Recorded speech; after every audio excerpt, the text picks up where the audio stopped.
माता की। वंदे वंदे वंदे। भारतीय जनता पार्टी के क्षेत्रीय अध्यक्ष श्री सत्येंद्र सिसोदिया जी, लोकप्रिय सांसद और केंद्रीय मंत्री डॉक्टर संजीव बालियान जी, प्रदेश सरकार में मेरे सहयोगी मंत्रिमंडल के मेरे साथी श्री कपिल देव अग्रवाल जी, भारतीय जनता पार्टी के जिला के अध्यक्ष मेरठ शिव कुमार राणा जी, जिलाध्यक्ष मुजफ्फरनगर सुधीर सैनी जी, पूर्व विधायक संगीत सोम जी, पूर्व विधायक विक्रम सैनी जी, जिला प्रभारी मयंक गोयल जी, इंद्रपाल प्रजापति जी, सुखविंदर सोम जी, नीरज शर्मा जी, गौरव चौधरी जी, यशवीर चौधरी जी, हरपाल सैनी जी, चंद्रवीर चौधरी जी, सुनील भरारा जी, लोकेश प्रजापति जी, विमल शर्मा जी और भारी संख्या में उपस्थित सरगना क्षेत्र से उपस्थित बहनों और भाइयों, वीरों की इस भूमि को अन्नदाता किसानों के परिश्रम और पुरुषार्थ से सोना उगलने वाली इस भूमि को, भारत के इतिहास को बनाने वाली इस धरा को नमन करते हुए वासंती नवरात्रि की द्वितीया तिथि को मैं आप सबका हृदय से अभिनंदन करता हूं। बहनों भाइयों, मैं अभी जम्मू कश्मीर के उधमपुर से आ रहा हूं। आप अनुमान करिए, जैसी सभा यहां पर हो रही है, इतनी ही निश्चिंतता में वहां पर भी मैंने सभा की है। क्या 10 वर्ष पहले जम्मू कश्मीर में इस प्रकार की सभा संभव थी क्या? नहीं थी ना। लेकिन आज जम्मू कश्मीर में शानदार सभा हो रही है। लोग लोकतंत्र की मुख्य धारा के साथ जुड़ रहे हैं। जम्मू कश्मीर में भी वैसे विकास के कार्य हो रहे हैं जैसे आपके मेरठ में हो रहे हैं, उत्तर प्रदेश के अंदर हो रहे हैं, दिल्ली में हो रहे हैं। ऐसे ही विकास के कार्य वहां पर भी युद्ध स्तर पर आगे बढ़ रहे हैं। बहनों और भाइयों, यह जो परिवर्तन हम सबको देखने को मिल रहा है, कभी भारतीय जनसंघ के संस्थापक श्यामा प्रसाद मुखर्जी ने नारा दिया था कि एक देश में 2 प्रधान, 2 विधान और 2 निशान नहीं चलेंगे, नहीं चलेंगे। श्यामा प्रसाद मुखर्जी शहीद हुए थे इस दोहरी व्यवस्था के खिलाफ, और 70 वर्षों तक कांग्रेस और उसके सहयोगी दलों ने इस व्यवस्था को दमन कर, इस व्यवस्था को बनाए रखा। आतंकवाद पनपता रहा, देश को डंक मारता रहा, निर्दोष लोग मरते रहे, देश का विकास बाधित होता रहा। लेकिन बहनों भाइयों, 70 वर्ष के बाद भारत माता के महान सपूत श्री नरेंद्र मोदी जी जैसा यशस्वी व्यक्तित्व देश के पास आया, जिन्होंने कश्मीर के इस दंश को समाप्त करते हुए धारा 370 समाप्त किया। जो भाजपा के कार्यकर्ता दशकों से नारा लगाते थे जहां हुए बलिदान मुखर्जी, वह कश्मीर हमारा है। बहनों और भाइयों, आज उस कश्मीर को भारत का अभिन्न हिस्सा बना करके मोदी जी ने साबित कर दिया है कि हमारे लिए राष्ट्र धर्म ही सर्वोपरि है। बहनों और भाइयों, यही स्थिति आज 140 करोड़ का भारतीय दुनिया के अंदर जहां कहीं जाता है तो 140 करोड़ भारतीयों को वहां सम्मान मिलता है। लोगों के मन में भारत के प्रति सम्मान का भाव पैदा हुआ है। ये भी मोदी जी के कारण। बहनों और भाइयों, सीमाएं सुरक्षित नहीं है। आज आप देखते होंगे, अगर कहीं कोई सिलेंडर किसी दुर्घटना से फट जाए ना, तो पाकिस्तान सफाई देता है कि नहीं हमारा कोई हाथ नहीं है इसमें, क्योंकि उसे मालूम है कि कहीं ऐसा न हो कि कहीं किसी आतंकी गतिविधियों में लिप्त पाकिस्तान परस्त तत्व का हाथ हो और फिर एयर स्ट्राइक में देने के लेने पड़ जाए पाकिस्तान को। भाइयों, ये सारा पराक्रम भारत का जो देखने को मिल रहा है, ये मोदी जी के नेतृत्व में भारतीय जनता पार्टी सरकार के कारण। देश के अंदर इंफ्रास्ट्रक्चर का जो कार्य हुआ, highway, railway, metro, expressway, IIT, IIM, medical college, और मेरठ को तो कहना ही क्या है। 12 लेन का एक्सप्रेसवे के साथ मेरठ दिल्ली के साथ सीधे जुड़ चुका है। मेरठ के लोग अब दिल्ली में नहीं रहना चाहते, बल्कि दिल्ली के लोग अपने लिए रहने के लिए मेरठ में आवास बनाना चाहते हैं, सरभरा में और मुजफ्फरनगर में रहना चाहते हैं।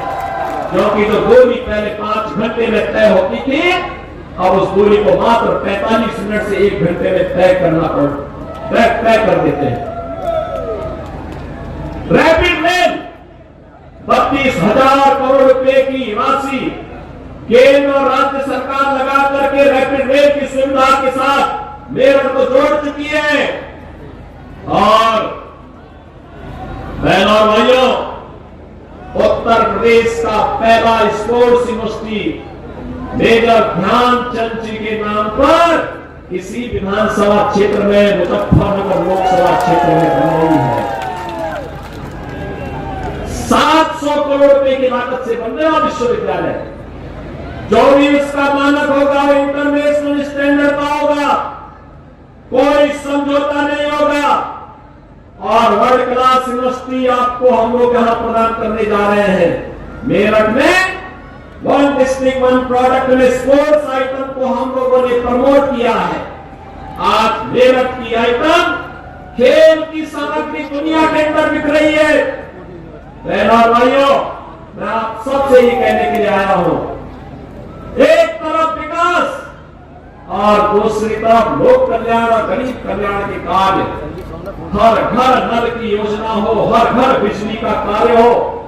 एक तरफ भारत 4 वर्ष से 80 करोड़ लोगों को फ्री में राशन की सौगात दे रहा है, और दूसरी तरफ भिखमंगा पाकिस्तान कटोरा लेकर के दुनिया के अंदर भीख मांगता हुआ दिखाई दे रहा है। ये परिवर्तन है। अच्छा नेतृत्व आता है, देश को बुलंदियों की ऊंचाई तक पहुंचाता है। गलत लोग चुने जाते हैं, पाकिस्तान जैसी दलितता आ जाती है। और पाकिस्तान में जो दलितता है, ये वहां के नेताओं के कर्मों के कारण है, और भारत में जो आज संपन्नता है, यहाँ के यशस्वी नेतृत्व के कारण। मैं बहनों भाइयों, आप सबसे यही कहने के लिए आया हूं, यही कहने के लिए मैं आपके पास आया हूं।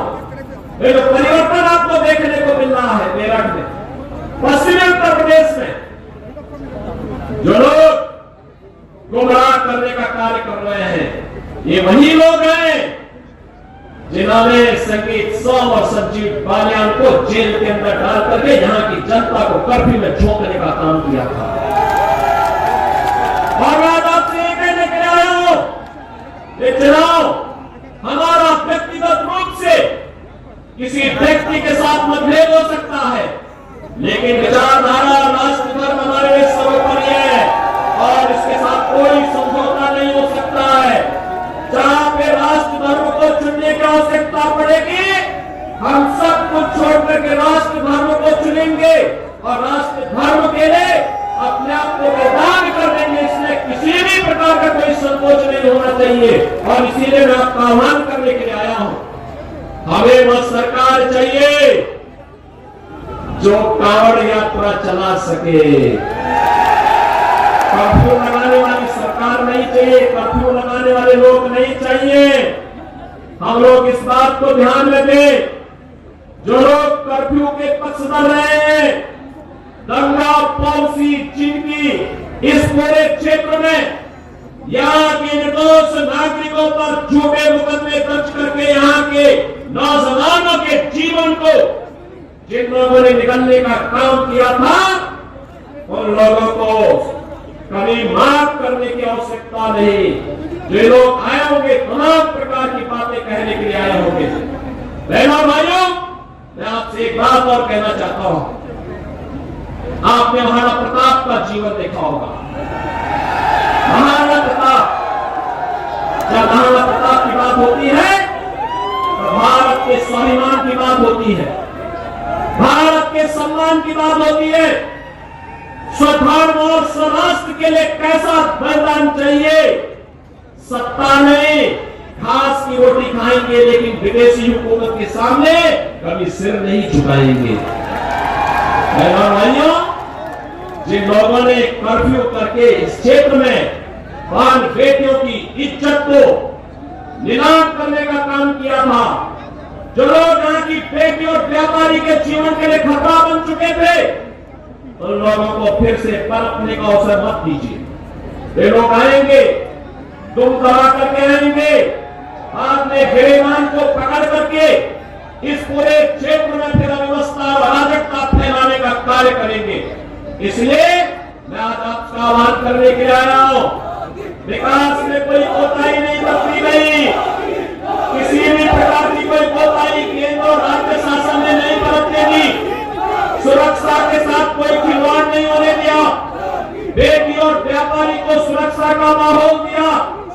और बहनों भाइयों, हमें व्यक्तिगत मतभेदों को दरकिनार करते हुए देश के बारे में सोचना है। देश और राष्ट्र धर्म से बढ़कर के बारे में कोई कुछ नहीं हो सकता है। और यही आह्वान करने के लिए आज मैं यहाँ पर सरधना की भूमि पर आया हूँ। ये वीरों की भूमि है और वीरता कभी कायरता नहीं दिखाती है, शॉर्टकट का रास्ता नहीं अपनाती है। वीरता को अवसर आने पर राष्ट्र धर्म के लिए सर्वोच्च न्यौछावर करने के लिए अपने आप को तैयार करती है। और उसी वीरता का आह्वान करने के लिए मैं आपके पास आया हूं, आपसे कहने के लिए यह देश, पूरे देश के अंदर एक आवाज है। उत्तर दक्षिण पूर्व पश्चिम एक ही आवाज है पूरे देश के अंदर। मुझे 3 दिन पहले महाराष्ट्र जाने का अवसर प्राप्त हुआ था। उससे 1 दिन पहले मैं राजस्थान गया था, अभी जम्मू कश्मीर से आ रहा हूं और केवल यहाँ की सभा के लिए आया हूं। अन्यथा मेरे और भी कार्यक्रम थे। मैंने कहा नहीं, मैं जाऊंगा सरकार में, मैं इस बार जरूर जाऊंगा, 24 में जरूर जाऊंगा। और बहनों भाइयों, मैं इसीलिए आया हूं आपसे कहने के लिए, जो लोग गुमराह कर रहे हैं उनके गुमराह में आने की आवश्यकता नहीं। वे लोग कभी नहीं आएंगे। जाति के सौदागर उपयोग करेंगे, आप में सौदेबाजी करके गायब हो जाएंगे। हमें किसी भी ऐसे व्यक्ति के बहकावे में नहीं आना है जिससे हमारा राष्ट्र धर्म खतरे में आए। याद रखना, इस देश के राष्ट्र धर्म को हमेशा खतरा जब भी आया है, इन्हीं लोगों के कारण आया है जिन्होंने जातीयता के आधार पर समाज के सामाजिक ताने बाने को छिन्न भिन्न किया है, हमेशा छिन्न भिन्न किया है। और बहनों भाइयों, मैं आपको इस बात के लिए आश्वस्त करता हूं कि कोई माई के लाल बाढ़ बाधा नहीं कर सकता है। सुरक्षा की कितनी पुख्ता व्यवस्था की है यूपी के अंदर। आज आप देखते होंगे बड़े बड़े दुर्दांत माफिया और अपराधी किस कदर उनकी दुर्गति हो रही है, आप देख रहे होंगे। जिनके नाम से ही लोग कर्फ्यू जैसा माहौल होता था, आज उनकी दुर्गति क्या है हर व्यक्ति देख रहा है। इन माफिया और अपराधियों की स्थिति क्या है आप रोज सोशल मीडिया के प्लेटफॉर्म को उठा करके देखते होंगे। एक दुर्दांत माफिया ऐसा भी था। बहनों और भाइयों, जब समाजवादी पार्टी की सरकार के समय चलता था तो मुख्यमंत्री हो या मुख्य न्यायाधीश, इन सब के काफिले रुक जाते थे और माफिया का काफिला निकलता था। और जब हमने कार्रवाई की उस माफिया के खिलाफ और उसको रगड़ करके कोर्ट के सामने प्रस्तुत किया, उसकी पैंट गीली हो गई थी, उसकी पैंट गीली हो गई थी। और हमने कहा था उस समय उसको, हमने कहा था कानून को रोकने वाले, आज कानून कितना बड़ा होता है एहसास हो रहा है कि नहीं हो रहा है। और निर्दोष लोगों को मारोगे तो मिट्टी भी नहीं मिल पाएगी। और बहनों और भाइयों, इसलिए मैं आया हूं आपसे कहने के लिए, देखो जिनकी गर्मी हम शांत कर चुके हैं उनको गर्म मत होने दीजिए।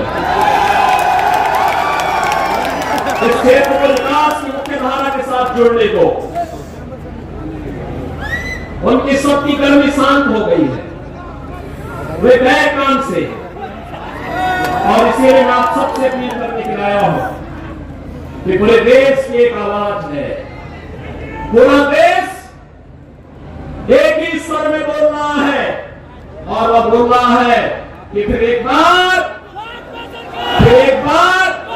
मोदी सरकार, फिर एक बार, थोड़ा जोर से बोलिए, यहां की आवाज दिल्ली तक पहुंचाइए, फिर एक बार मोदी सरकार, या मोदी सरकार की जो गूंज पूरे देश के अंदर है, इस पूरी गूंज को घर घर पहुंचाना है। मोदी जी का प्रतिनिधि बन करके और स्वयं मेरा प्रतिनिधि बन करके आपको जाना होगा। सहमत है? सहमत है? हमें कमल चुनाव चिन्ह देखना है, हमें कमल चुनाव चिन्ह देखना है। आप सहमत है? सभी लोग सहमत हैं? बहनों भाइयों, सरभरा विगत चुनाव में संजीव बालियान जितने वोट से जीते थे उसके दुगने वोट से जिताने की जिम्मेदारी सरभरा को मैं दे रहा हूं। और बहनों भाइयों, आप जिताएंगे तो मैं दोबारा फिर आऊंगा, यहां पर आऊंगा, फिर दोबारा आकर के आपके साथ बैठूंगा और बैठ करके फिर आपसे चर्चा करूंगा। और इसीलिए आपसे अपील करने के लिए मैं आया हूं, एक जिम्मेदारी आपकी है। मोदी जी को तीसरा कार्यकाल मिलना चाहिए, क्योंकि मोदी जी के नेतृत्व में हमारा भारत ग्लोबल पावर बनेगा, दुनिया की एक बड़ी ताकत बनेगा। ग्लोबल पावर बनने के लिए विकसित भारत चाहिए, और विकसित भारत के लिए विकसित उत्तर प्रदेश चाहिए, और विकसित उत्तर प्रदेश के लिए विकसित मुजफ्फरनगर और विकसित मेरठ भी चाहिए। सहमत है ना? और विकसित मेरठ और मुजफ्फरनगर के लिए कमल चुनाव चिन्ह और भाजपा चाहिए। सहमत है? सभी लोग सहमत हैं? तो ये मेरे साथ फिर दोनों आप करके बोलिए।